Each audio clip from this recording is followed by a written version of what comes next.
Assalamualaikum warahmatullahi wabarakatuh. Saya Nadia Alfianeta, NIM A1C3170036. Di sini saya akan menjelaskan tentang materi listrik statis. Yang pertama, saya akan menjelaskan cara memperoleh muatan, yaitu yang pertama secara konduksi. Cara konduksi maksudnya adalah apabila suatu logam yang bermuatan positif didekatkan atau bersentuhan dengan logam yang tidak memiliki muatan atau netral, maka elektron-elektron bebas yang dimiliki oleh logam yang netral akan ditarik oleh logam yang bermuatan positif. Hal ini sesuai dengan gambar 4. Karena sekarang logam kedua tersebut kehilangan beberapa elektronnya, maka logam ini akan bermuatan positif. Hal inilah yang disebut memuati dengan cara konduksi, sehingga kedua benda tersebut memiliki muatan dengan tanda yang sama, yaitu sama-sama memiliki muatan yang positif. Selanjutnya ialah memuati dengan cara induksi, yaitu ialah bila benda yang bermuatan positif didekatkan pada batang logam yang netral tetapi tidak disentuhkan atau bersentuhan, maka elektron-elektron batang logam tidak meninggalkan batang. Namun elektron-elektron tersebut bergerak dalam logam menuju benda yang bermuatan dan meninggalkan muatan positif pada ujung yang berlawanan, seperti diperlihatkan pada gambar 5. Muatan tersebut dikatakan telah diinduksikan pada kedua ujung batang logam. Proses demikian disebut dengan memuati dengan cara induksi. Tentu saja tidak ada muatan yang dihasilkan dalam batang muatan, hanya saja dipisahkan. Jumlah muatan pada batang logam masih sama dengan 0. Meskipun demikian, jika dipotong menjadi dua bagian, kita akan memiliki dua benda yang bermuatan, yaitu satu bermuatan positif dan yang satu bermuatan negatif. Selanjutnya ialah cara lain untuk menginduksikan suatu muatan pada logam, yaitu menghubungkan logam tersebut ke ground melalui kawat konduktor sebagaimana gambar 6.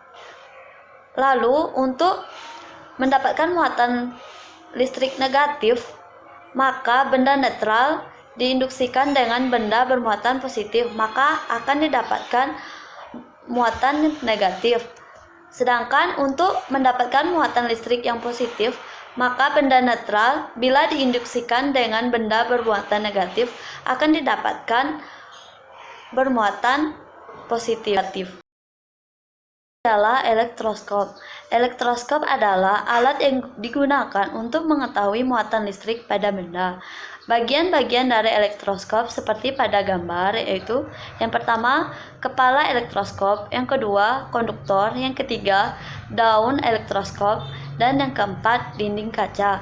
Sebagaimana diperlihatkan gambar 7, di dalam sebuah peti kaca terdapat dua buah daun elektroskop yang dapat bergerak. Kadang-kadang hanya satu saja yang dapat bergerak, biasanya dibuat dari emas. Daun-daun elektroskop ini dihubungkan ke sebuah bola logam yang berada di luar peti kaca melalui suatu konduktor yang terisolasi dari peti. Apabila benda yang bermuatan positif didekatkan ke bola logam, maka pemisahan muatan terjadi melalui induksi. Elektron-elektron ditarik naik menuju bola sehingga kedua daun elektroskop bermuatan positif dan saling tolak-menolak seperti pada gambar 8A. Proses demikian disebut memuati dengan cara induksi. Sedangkan jika bola dimuati dengan cara konduksi, maka bola logam konduktor dan kedua daun elektroskop memperoleh muatan positif, sebagaimana ditunjukkan pada gambar 8B. Pada setiap kasus makin besar muatan, maka makin lebar pemisahan daun-daun elektroskop. Meskipun demikian, perlu dicatat bahwa dengan cara ini kita tidak dapat menentukan tanda muatan, karena dalam setiap kasus kedua daun elektroskop saling menolak satu dengan yang lainnya. Selanjutnya, pemisahan muatan yang dilakukan secara konduksi, misalnya secara negatif sebagaimana ditunjukkan pada gambar 9A. Jika benda bermuatan negatif didekatkan ditunjukkan pada gambar 9b. Maka lebih banyak elektron diinduksi untuk bergerak ke bawah menuju daun-daun elektroskop, sehingga kedua daun ini terpisah lebih lebar. Di sisi lain, jika muatan positif didekatkan, maka elektron-elektron akan diinduksi untuk bergerak ke atas, sehingga menjadi lebih negatif dan jarak pisah kedua daun ini akan menjadi berkurang atau menjadi sempit seperti pada gambar 9C. Selanjutnya ialah pengosongan muatan listrik. Maksudnya ialah loncatan muatan listrik yang terjadi pada saat muatan listrik bergerak secara bersama-sama. Pengosongan ditunjukkan dengan kejadian seperti sambaran petir dan guntur. Muatan listrik dapat hilang dengan cara pengosongan. Pengosongan terjadi apabila tersedia jalan bagi elektron untuk mengalir dari suatu benda yang bermuatan ke benda yang lain. Pengosongan juga disebut dengan penetralan dan juga pentahanan.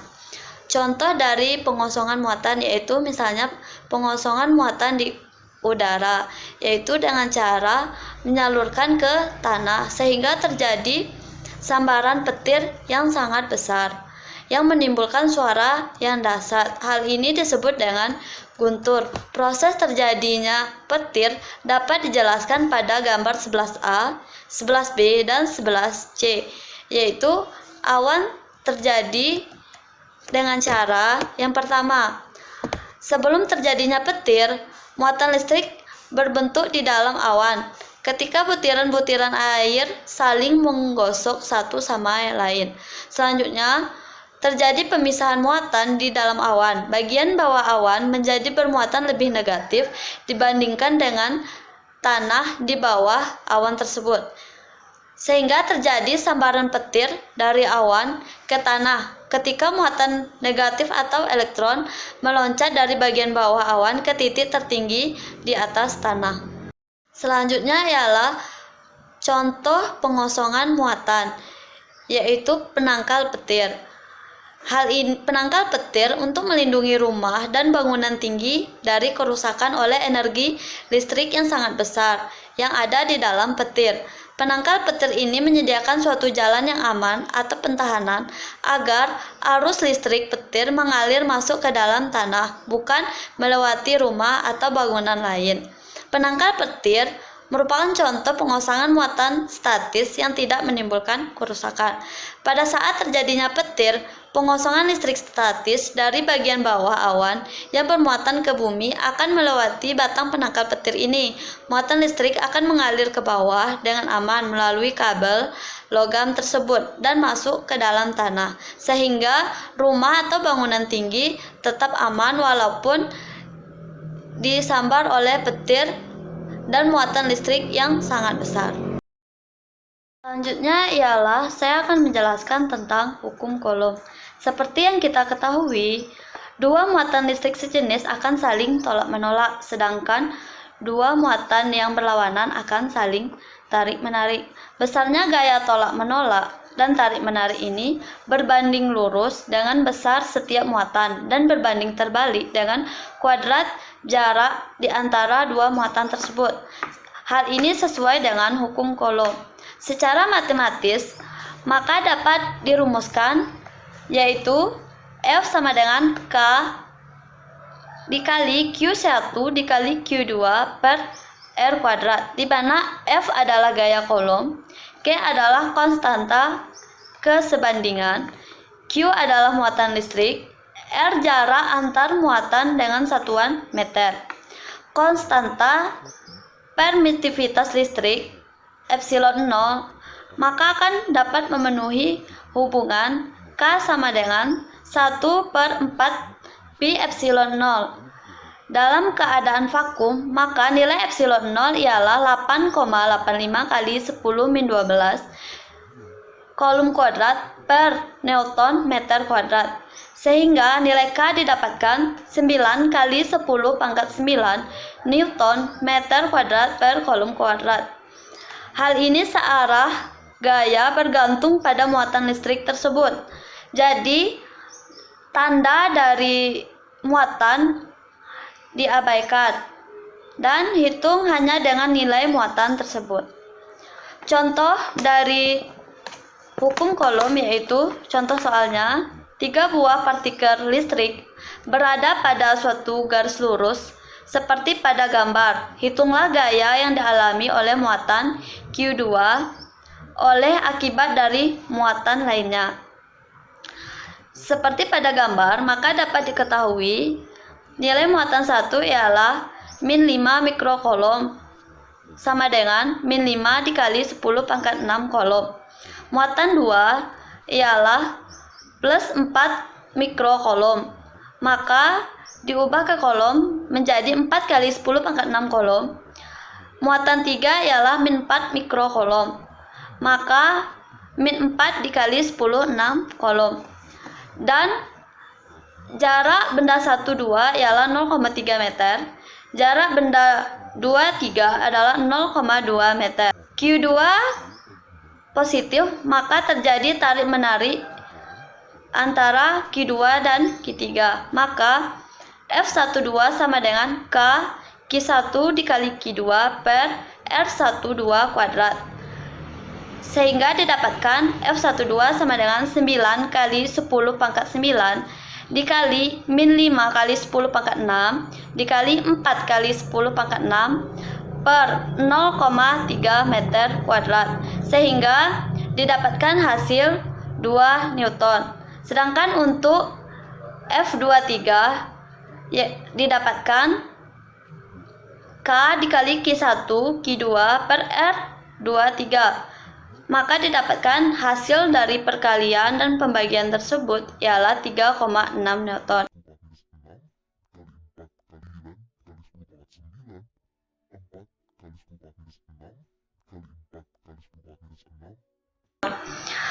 Karena arah resultannya berlawanan, maka resultan gayanya ialah 3,6 dikurang 2 Newton, sehingga didapatkan 1,6 Newton ke arah muatan ketiga.